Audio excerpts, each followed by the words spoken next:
want to welcome everybody. Really, we are very thankful for the investors that are making the time today. I know that it's a very challenging time for situation for everybody, so we really appreciate that you are making the time for this.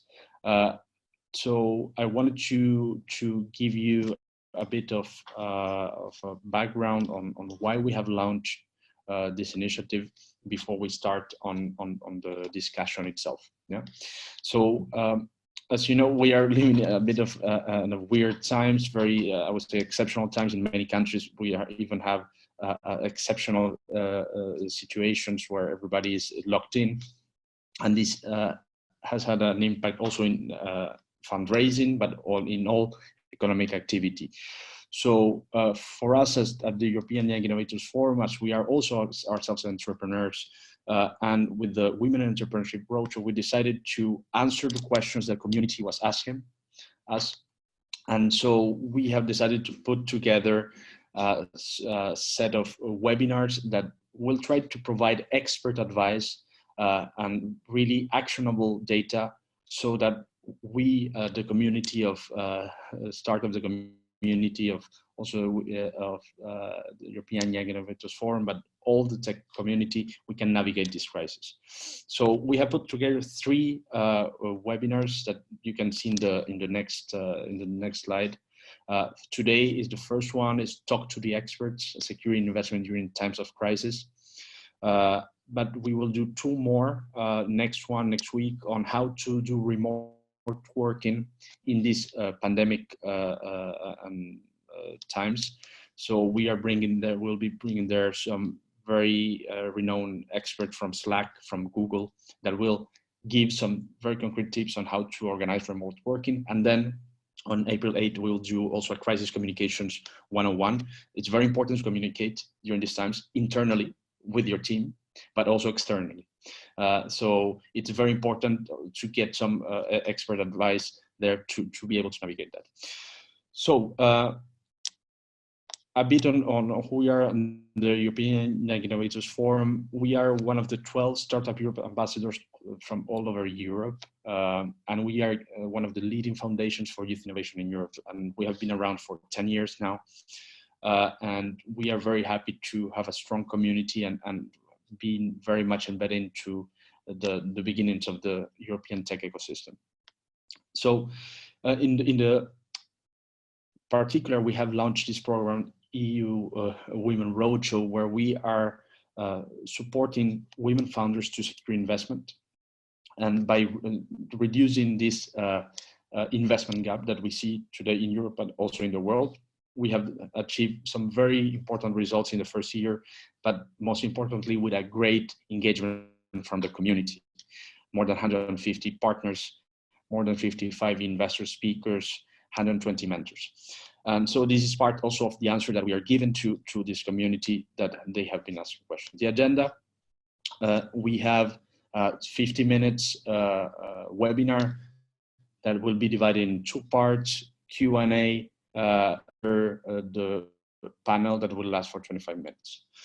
So I want to welcome our speakers and really thank you very much for making the time.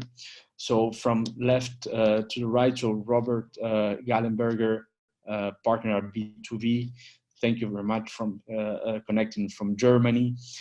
Sonia Fernandez, partner at Kivo Ventures. Welcome, Sonia, coming from Spain. Raphaël Martin Neuville from Aster Capital from France. And Nina Rinke from Early Bird in Berlin. So my understanding is that Robert and Nina, you are in 2 different parts of Germany. So it also would be interesting to understand also the impact. So without any further delay, I want to ask an introductory remark from you. Of course, please introduce yourself and tell us about your fund. So I would like to know what is the general mood with investors now in these times. So maybe Nina, do you want to start, and then we go through from left to the right? Yeah. Sure, happy to do so. So Early Bird is basically to quickly introduce us as fund.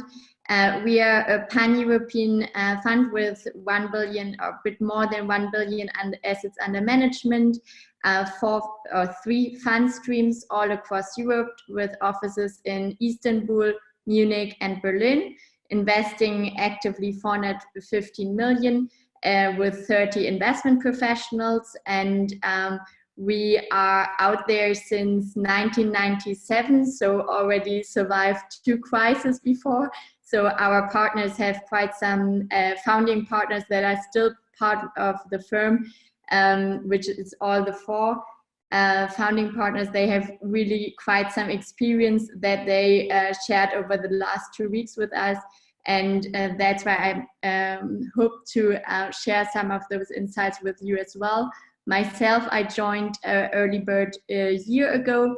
So we are investing early stage, typically in Series A. And my personal focus area is legal tech and consumer tech, but as a firm, we are very broad. So investing in all kinds of different sectors and technologies. Yeah. And if you can tell us also the mood that you see among investors, that would be, yeah. Sure.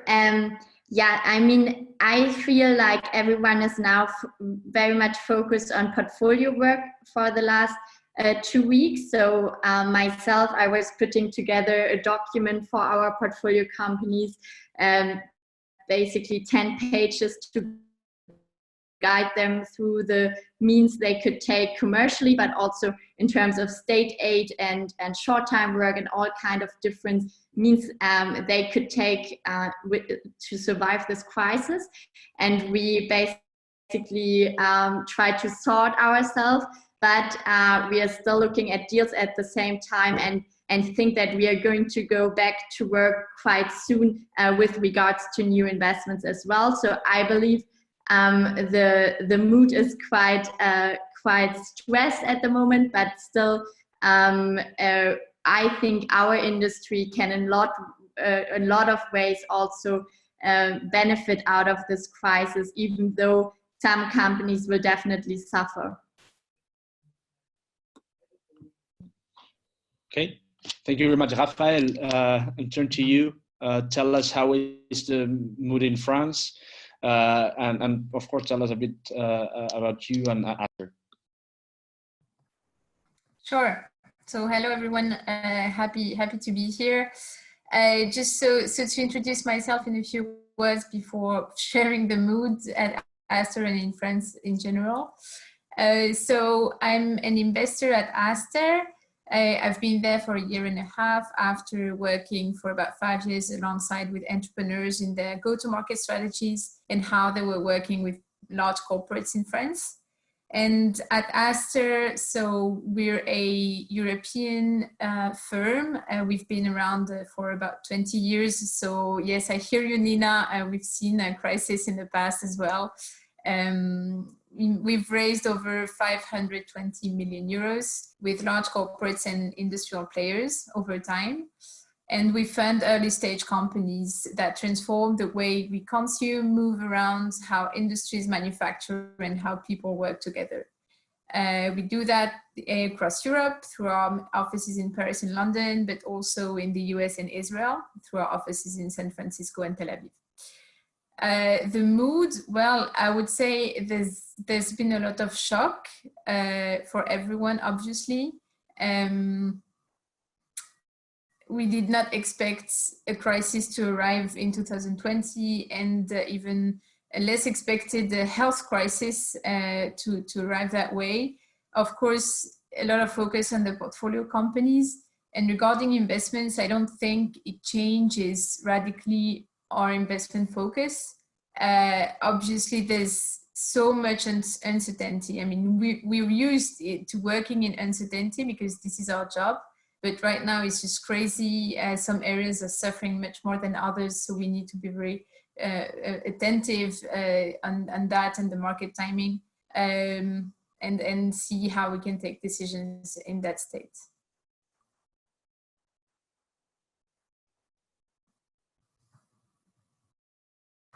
Nicholas, you're muted. Sorry.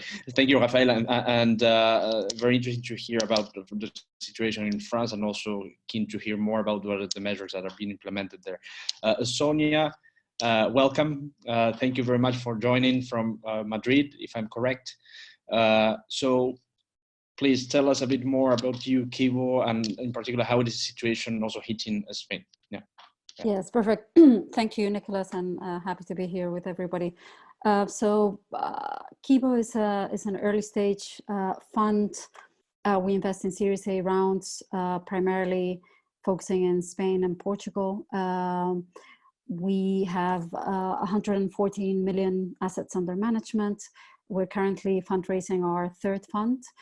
And I joined Kibo with our second fund 4 years ago. So situation in Spain, obviously, as you're all reading the news, has been hit pretty hard on the health side. So we have a pretty intensive outbreak of coronavirus.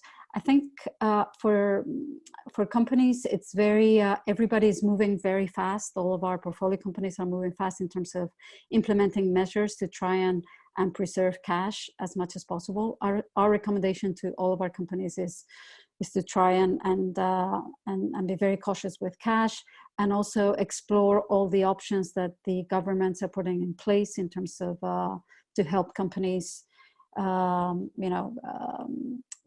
implement measures, maybe to let go of people on a temporary basis and save costs there, or try and get really very active on what you can get in terms of help from the government. In terms of what we're seeing in general is that the deals that were very close to happening in terms of exits that we were working on, most of them are being put on hold. The ones that are going through valuations have been hit pretty hard. And it's just unfortunate. I think, the timing is just really bad. Everyone is adjusting valuations, and there's a lot of, as Rafael was saying, there's a lot of uncertainty as to how long this is going to last, how much it's going to hit the US, and when it's going to go back to normal. And finally, it really hits sectors in a different way. So for instance, micromobility, obviously, lockdown, nobody's riding scooters. That's a very, very clear impact. But for other companies that are more subscription-based, is not hitting them as hard, and we have some education companies that are actually benefiting from this. So I think there are going to be opportunities in the digital space for companies that take this to really make sure that their business models are appreciated. So it's not all going to be bad news, but I think in the meantime, companies that needed to get financing or that were looking at exits, they're going to, all of that is going to be adjusted heavily. Yeah. Thank you very much, Sonia. And last but not least, Robert.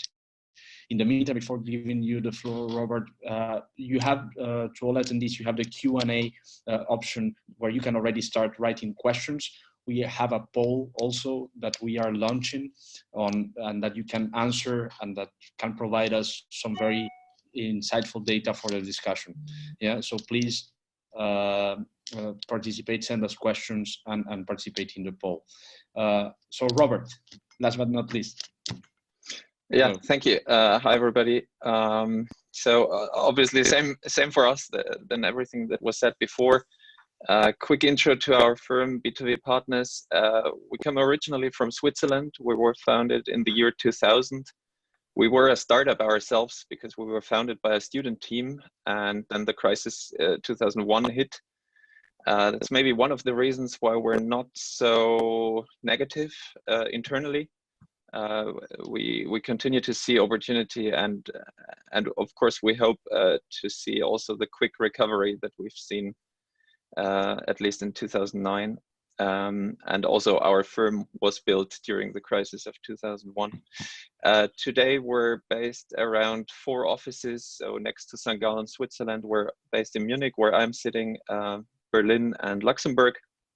We've close to 500 million across different strategies. Our main activities And our main pockets of capital are threefold. It's a private investor network, it's a digital tech fund, and an industrial tech fund. I'm one of the partners in the industrial tech fund. In terms of the mood in Germany, I think we've in Germany seen the measures increase step by step. So everybody had a bit of time to adjust. So I think things are relatively sober at the moment. And concerning our portfolio, of course, we're worried and we're seeing the impact. But so far, no financing round got cancelled yet. We haven't cancelled any new investment. We were at the notary last week. We've signed 2 term sheets this week, all the 3 without adjusting conditions. We think it will hit sectors very differently and also phases of investing very differently. So I think we will see much less impact on the seed stage, also in terms of how we think about valuations when we invest pre-seed and seed. And of course, it might look very differently if you're doing a Series B for a travel startup, which we also have in the portfolio. I think our big learning, or it's a good moment to remember that portfolio diversification is useful. We have quite some portfolio on the life science and medical data side, which is benefiting big time, and the really big benefits are probably still coming. All those portfolios companies are working on particular solution to the crisis. And of course, we are also invested in travel, where things might become quite difficult over the next month. And thank you very much. And it's always very interesting and positive to finish with that note that things are still moving. But if I take all the points that have been mentioned so far, it takes me to my second question that you have mentioned it already. Is like, how are you balancing your priorities between portfolio companies and new investment? And what would be your recommendation for those who are trying to raise money or were planning to raise money on how to navigate that with investors also? Yeah. So who wants to start on this one? I can start if you like. So we basically advise our portfolio companies and friends of us that are founders to kind of anticipate that processes might take a bit slower, because like for this firefighting mode, investors will all call their portfolio companies, have discussions with each of their portfolio companies on how to find the best strategy in this time. And we advise everyone to take this into account and expect a bit slower processes, but not to expect much lower valuations or anything else, or that our deals are not going to happen for the next 1 year. And we expect basically that the venture capital industry will react a bit later than the public markets to this crisis, because now there are still fresh funds out there. And we of course advise everyone to stretch one way and to make sure they are not like dependent on funding that much. But at the same time, we think the venture capital markets are going to react a bit later than the public markets. Yeah. Robert, you wanted to intervene, please? Yeah. No, I just wanted to build on what I've said already. So we are still open for investment. We do balance our time as before between portfolio work and new investments. Of course, portfolio work has increased, and there are more worries about the portfolio than a few weeks ago, but we're still active on both sides. I think the biggest change has happened to those who have small kids at home, as is the case for myself. That's probably the biggest constraint in terms of available time. That constrains me more, to be honest, than the time that I spent with the portfolio, because we've always dedicated quite a bit of time to the portfolio. My biggest question mark, honestly, I don't have the answer yet, is how will due diligence and relationship building with completely new investment opportunities work out without physical meetings? So when I spoke about the term sheets, those are obviously teams that we have met prior to the crisis in person several times. Yeah. And for me personally, it's an important part in seed investing to build a good feeling for the team on the other side. And we're all gonna find out how this works via Zoom. Therefore, the very high level advice would be for the startups who seek funding now in the seed stages to think about that and to come up with good ideas how they can come across as persons and as a team in the current situation. Yeah. So I maybe looking to Sonia. Yes. Yeah. No, I think also these are times where probably for companies, it's going to be times where you can really value the investor base that you have. And we have, in our case, companies that are, their valuation hasn't been touched. Maybe they were raising a follow-on rounds and everything has been stayed the same, or even current investors are willing to step up and cover if some, new investors are not following through with the investment. So I think it's going to be very important to build credibility for all the investors that we're operating in the market, how we behave in these times. For ourselves, we are not, and same as what was said before, we're not changing terms. We're sticking to our commitments. We think it's the right thing to do. I mean, not only because we believe it's the right thing to do, I think these are the times where, we can build reputations also for our funds. And obviously, there will be people that will seek the opportunity to have valuations or to really, do things in the light of what's happening. But I think hopefully, that won't be the case for the majority of investors, and they will decide to do the right thing. What I think is going to be challenging is for companies that are new now, raising new money, because I think there's just going to be a lot of uncertainty. And what you were saying, Robert, in terms of the face-to-face meetings, but also for their ability to get business. I mean, one of the things that we are seeing with our portfolio companies is that the pipeline is drying because their sales team is not able to follow through on their meetings because, their clients are also preoccupied with other things. So,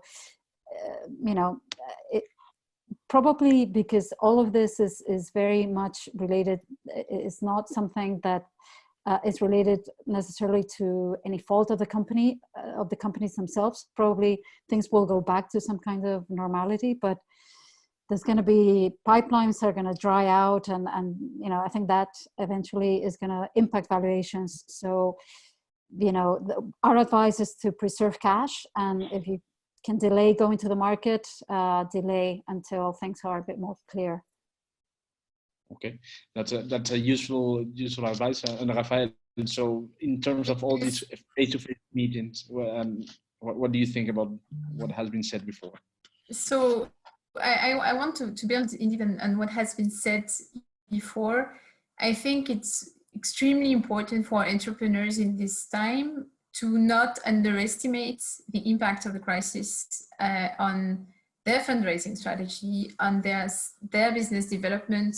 I mean, like Sonia said, not having face-to-face meetings can be a problem, and some entire companies are just stopped. I mean, some of them are just not working because, like in the automotive area, for example, plants are not working. So for sure, it's going to dry up, and first priority, of course, is cash preservation, leveraging everything that has been put in place at the state level. Just to say, in France, the Public Bank of Investment promised 80 million euros in bridge rounds for their companies. I mean, so there's a lot of measures, and also it's about being adaptable. Like, this is a crisis that we haven't seen in a while at this scale.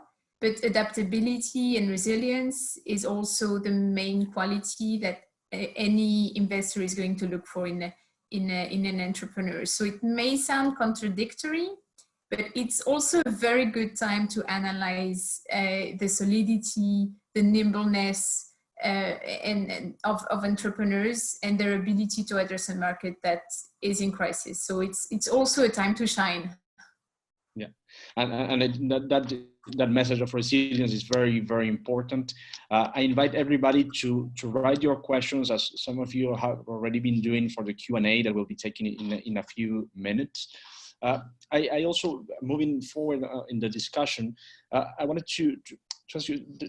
We have read many funds that who have raised money in the last 6 months. All these new funds announcements. So, how do you think these funds who have raised new and fresh money will position themselves?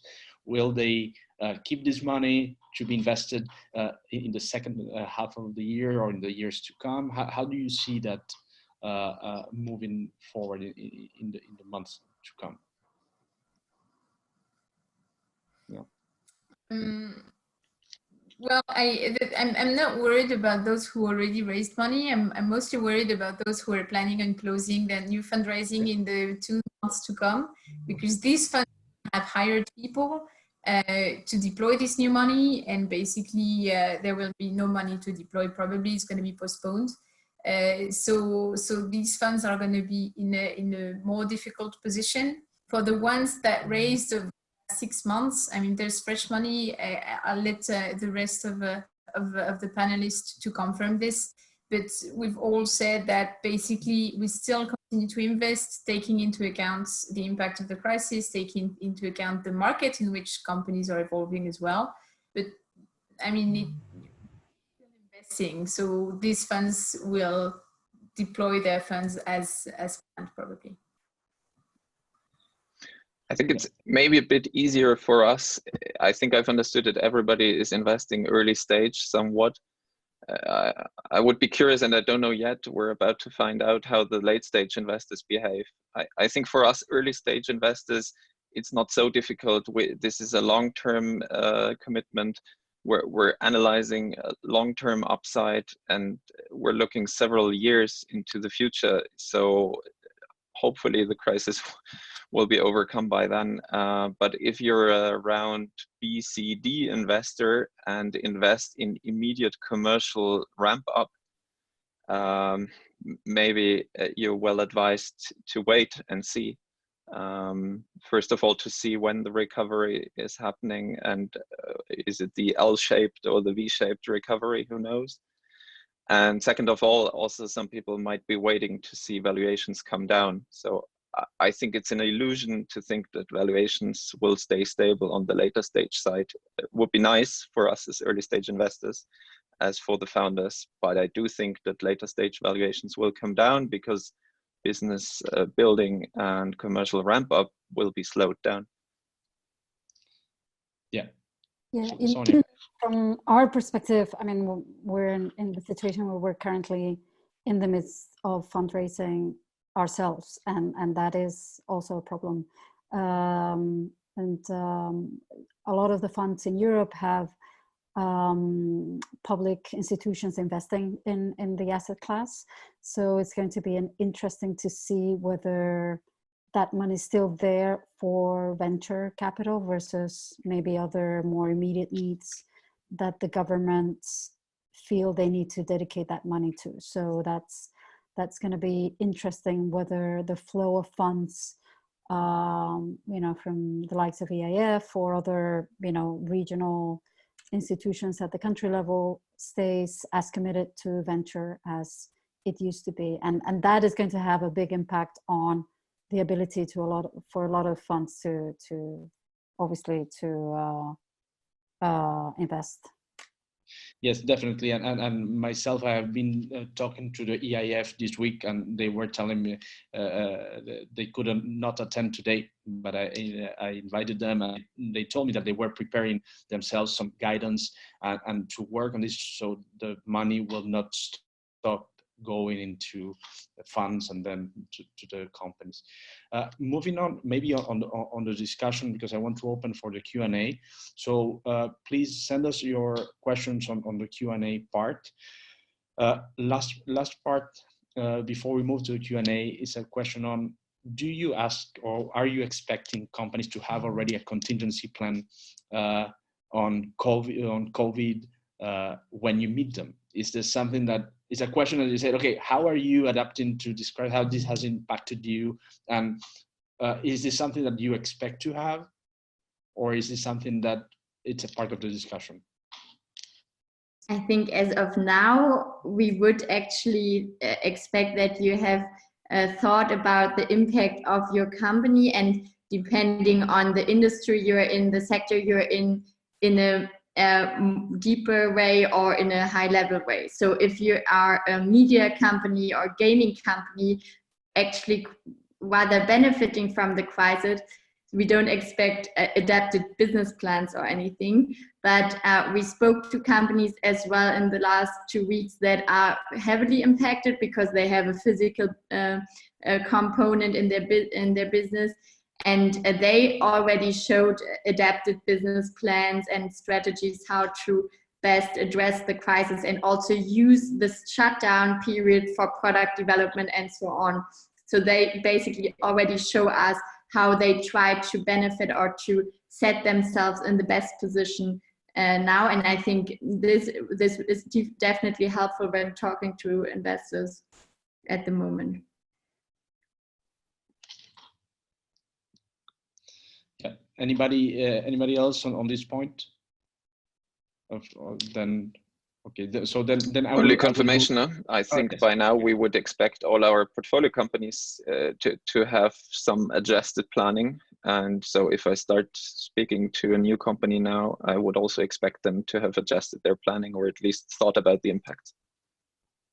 Yeah, I think also this has been very interesting to see how different teams at the different portfolio companies have reacted, how fast and how they're doing the communication internally. We had a call, all of us at Kibo today, to try and share best practices of, you know, who are the companies that are doing this in a more organized way, how we can share, you know, all the different things that they can try and apply to in terms of, you know, all this government money and different initiatives, because it's not as easy. You know, you need to. So anyway, I think it's really it's good to see how the different teams are doing the best they can, and for us as a fund to try and coordinate best practices so we can help the teams that are probably maybe less prepared, or you know their financing function is not as robust and they need more help in these days.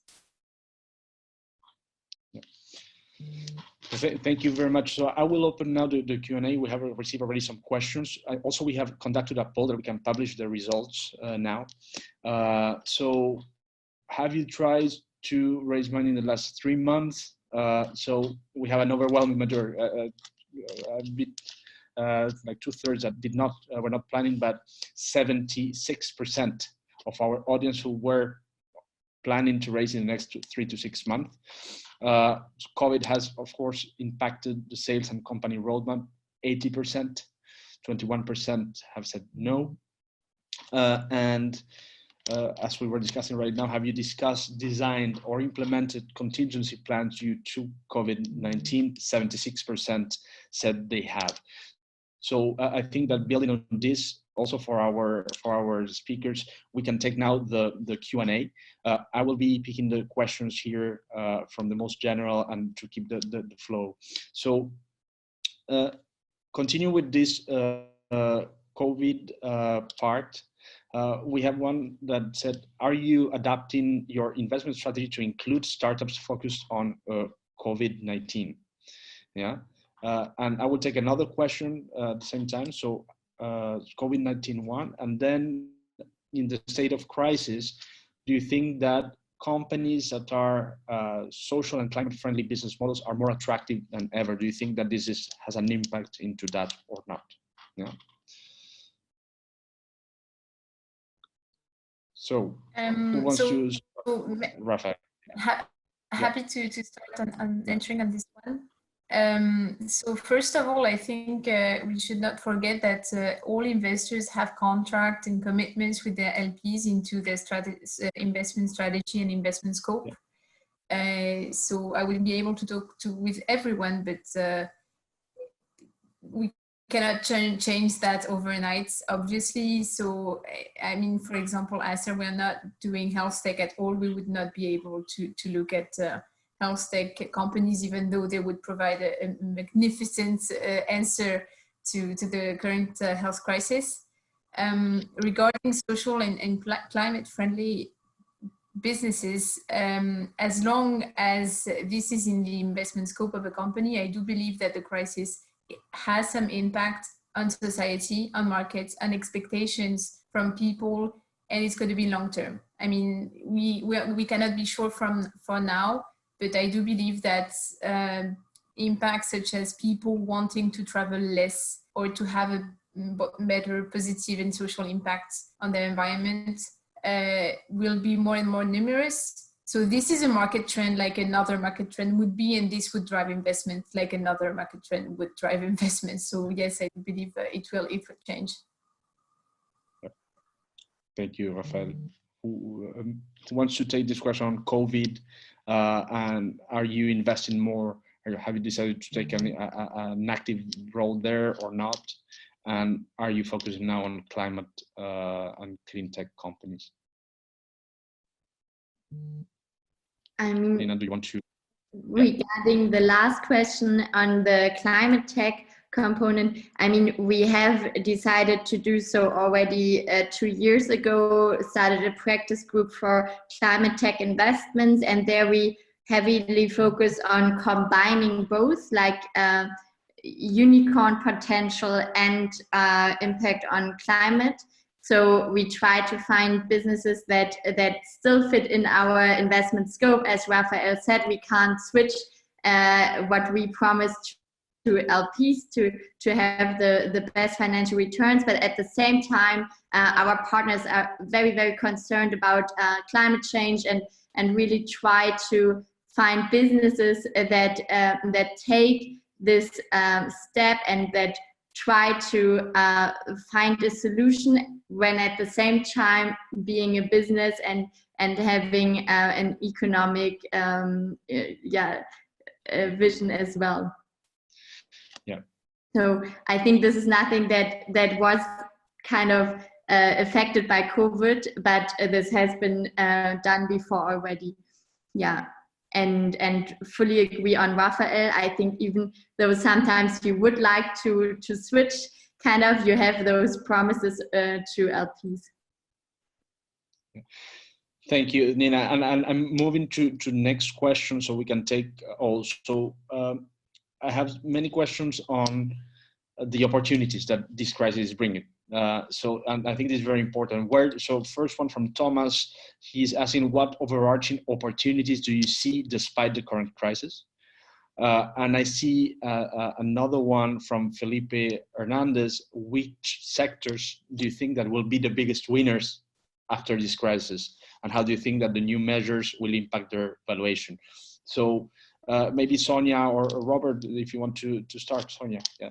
Yeah, no, I think definitely education tech, edtech, which unfortunately has been an area that hasn't generated in the past a lot of, well, or it required more specialized investors sometimes to be able to close rounds. In our experience, we like this category, and we've made 2 investments in our fund too in this area, but you know, sometimes not, you know, has raised questions. Now it's definitely going to be an area where it's going to be even more important to, you know, generate good content, companies that have a way to sign deals with government agencies in a market that is complicated, dealing with public institutions. You have public education as well as private.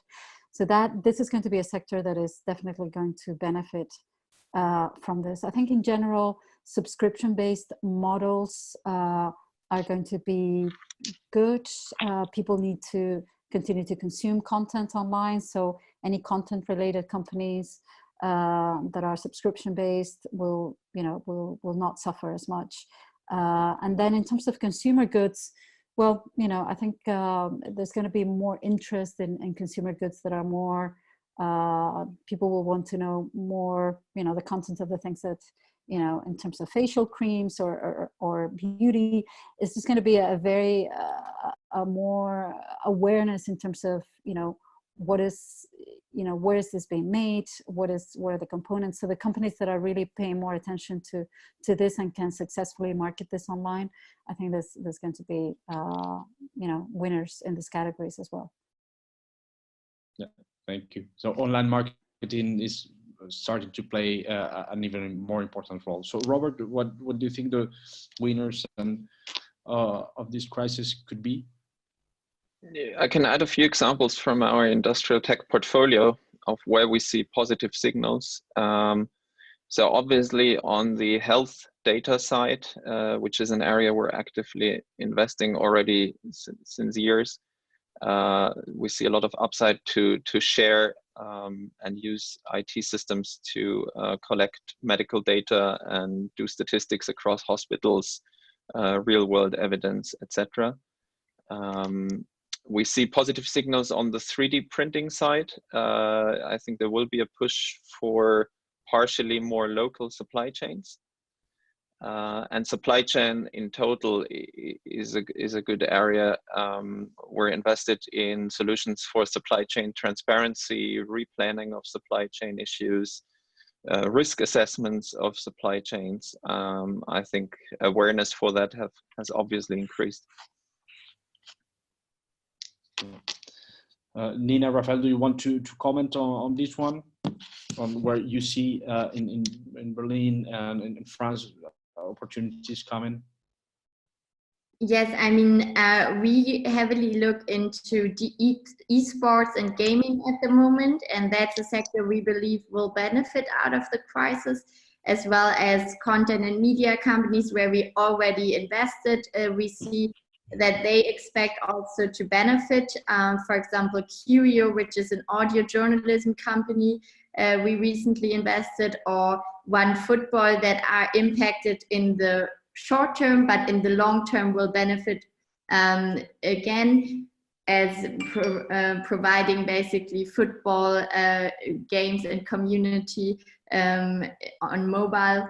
So also in fintech, we don't expect in such a strong impact, but in other sectors definitely is also a heavy indirect impact, as you lose customer relations in B2B SaaS as well, and even in sectors you wouldn't expect it directly. So I have a lot of questions coming in. So Rafael, if you want to give us from France, where do you see? Yes, very quickly, I agree with everything that's been said. I think it's quite similar in France. I would only add big opportunities for any companies enabling flexibility and remote working, and that includes plenty of different solutions, from obvious ones like Zoom to less obvious ones like solutions for large companies, IT departments, ensuring secure connections from remote areas that would come in complement or replace VPNs. That I can say from not my personal experience, but one very close to me, are really not efficient at the moment. Yeah.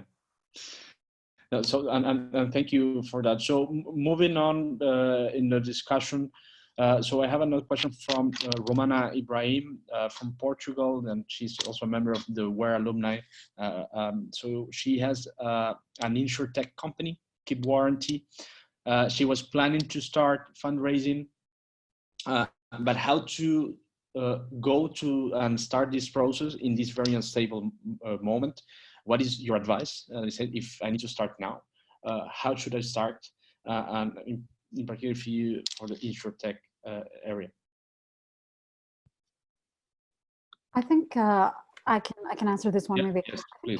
We're definitely seeing companies still. I mean, and as Robert was saying, it's more challenging because we're doing video conferences, but I think there's definitely, we're all working, and trying to do the best we can to keep with our daily jobs, which include taking care of portfolio companies, but also making new investments. So I would say that, be very prepared, have a good pitch, do all the good things that I'm sure you already have in place, and assume that maybe you won't get a response as immediate as you would have normally gotten, or maybe the people that you're trying to reach at a fund are busy, but it's not that they won't be able to meet up with you.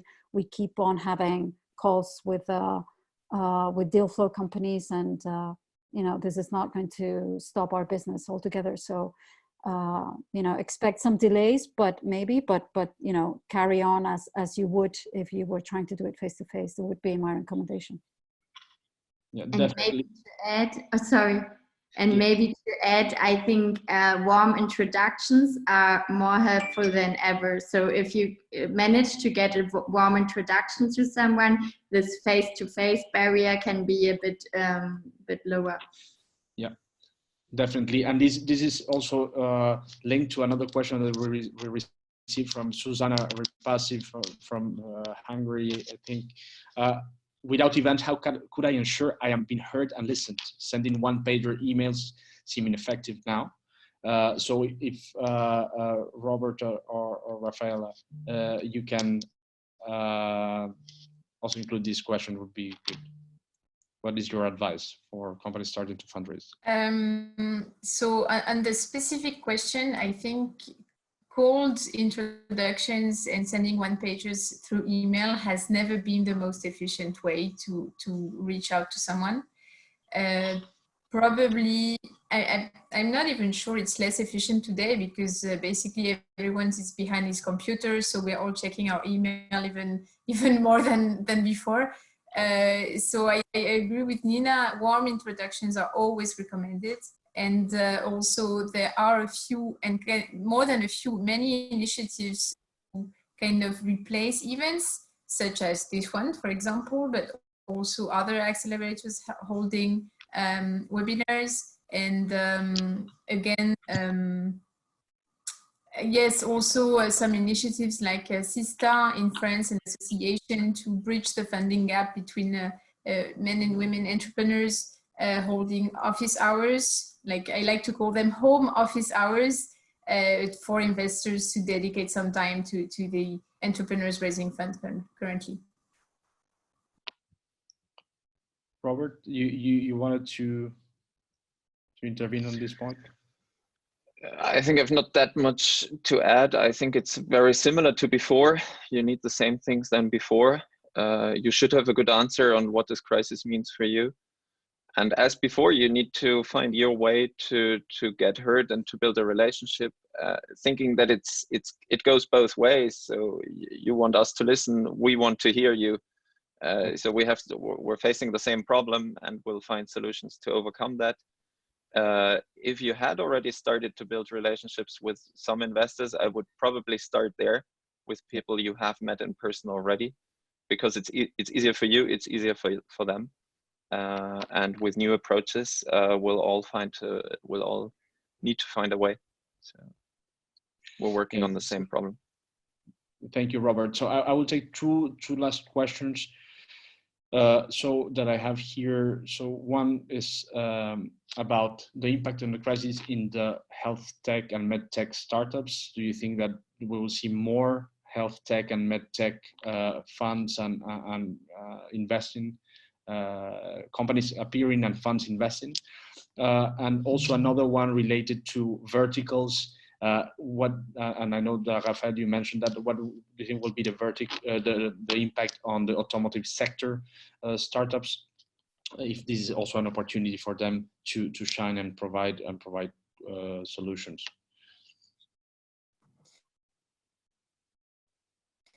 I'm going to answer the latter one only because, as I mentioned, we're not doing health tech.